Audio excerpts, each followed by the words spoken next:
Antes de qualquer coisa, é indispensável lembrar que não existe imprensa livre na China, sem exceções. Se qualquer pessoa tiver um site de pets em território chinês, ela será severamente monitorada. Agora imagine um assunto estratégico como assuntos militares. Bom, dito isso, quando o site chinês Shouhu.com, o maior da China, faz uma lista apontando os países mais inúteis em guerra do mundo e lista o Brasil como um dos piores do planeta, isso não é uma reportagem, é um recado. Veja, o site é irônico e afirma que o nosso país joga muito bem no futebol, mas não é bom em travar guerras. A publicação fala sobre o desempenho do Exército Brasileiro na Segunda Guerra Mundial, quando nossos militares atuaram ao lado dos Estados Unidos. Diz o comentário da reportagem do site chinês. Durante a Segunda Guerra Mundial, o Brasil lutou com os Estados Unidos, mas o que deixou as pessoas estupefatas foi que a disciplina do Exército Brasileiro era muito frouxa e havia grandes problemas com a aparência do Exército. Não parecia que estavam ali para lutar, mas apenas brincando de casinha. Ora, isso é uma mentira. Sim, o Brasil não é um especialista em guerras, como Israel, por exemplo. Por motivos óbvios, vivemos em uma região de poucos conflitos, sem animosidade religiosa e sem pretensões expansionistas, seja do Brasil ou dos seus vizinhos. E durante a Segunda Guerra Mundial, o Brasil apenas, por lealdade, enviou 25.400 soldados e aviadores para a Itália. A agressividade e criatividade dos nossos pracinhas surpreendeu os oficiais americanos, que supervisionavam as suas operações. Tudo isso sem conhecer o terreno, a língua, sem armamento e o vestuário necessário. Enquanto isso, a China e todo o Sudeste Asiático sucumbia ao agressivo, porém minúsculo, exército japonês, se comparado à gigantesca população chinesa. Ora essa, apesar de infundadas, essas informações repercutem na sociedade chinesa e colaboram para desmoralizar as Forças Armadas do Brasil. Vale lembrar que no dia 5 de junho deste ano, por convite do governo Lula, 18 militares das Forças Armadas da China estiveram no quartel-general do Exército Brasileiro em Brasília para participar da elaboração de estudos estratégicos.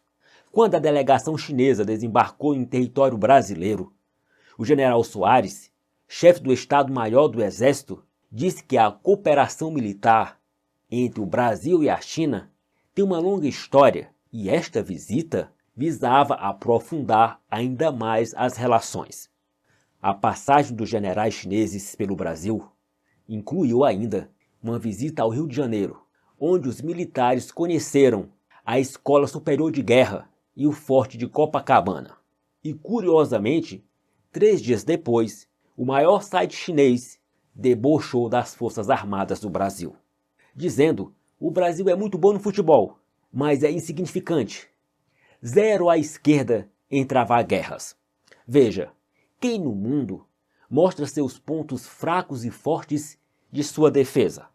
Só foi preciso 3 dias para os generais de Xi Jinping passarem uma rasteira e vazarem informações estratégicas do Exército Brasileiro para o site chinês, que zombou das Forças Armadas do Brasil.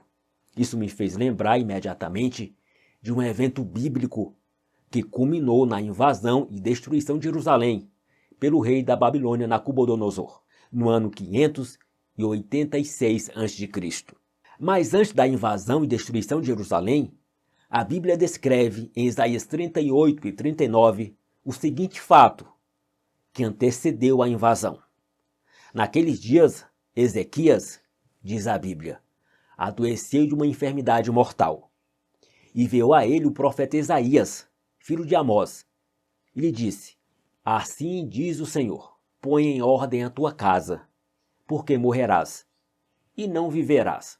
Então virou Ezequias o seu rosto para a parede, e orou ao Senhor, e disse: Ah, Senhor, peço-te, lembra-te agora de que andei diante de ti em verdade e em coração perfeito, e fiz o que era reto aos teus olhos. E chorou Ezequias muitíssimo.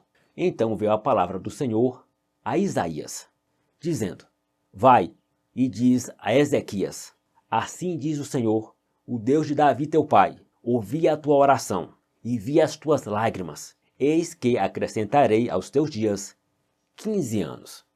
E no capítulo 39 diz o seguinte: Naquela época, Merodach-Baladã, filho de Baladã, rei da Babilônia, enviou a Ezequias cartas e um presente, porquanto ficou sabendo da sua enfermidade e de sua magnífica recuperação.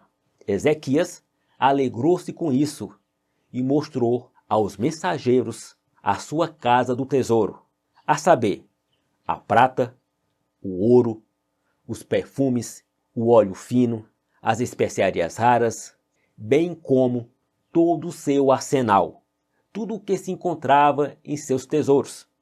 Nada houve de valor em sua casa real ou em todo o seu reino que Ezequias não lhe mostrasse. Então o profeta Elias veio ao rei Ezequias e lhe disse: Que foi que aqueles homens disseram? E de onde vieram a ti? E disse Ezequias: De uma terra remota vieram a mim, de Babilônia. E disse Isaías: O que foi que eles viram em tua casa? E disse Ezequias: Viram tudo, quanto há em minha casa. Então disse Isaías a Ezequias: Ouve a palavra do Senhor dos Exércitos. Eis que virão dias em que tudo será levado para a Babilônia. Não ficará coisa alguma. Anos depois, Jerusalém caiu na mão do poderoso rei da Babilônia, Nabucodonosor, porque ele tinha informações de como era o arsenal de Jerusalém. O presidente do Brasil, Luiz Inácio Lula da Silva, de uma maneira irresponsável, mostrou todo o poder e arsenal do Brasil para os chineses.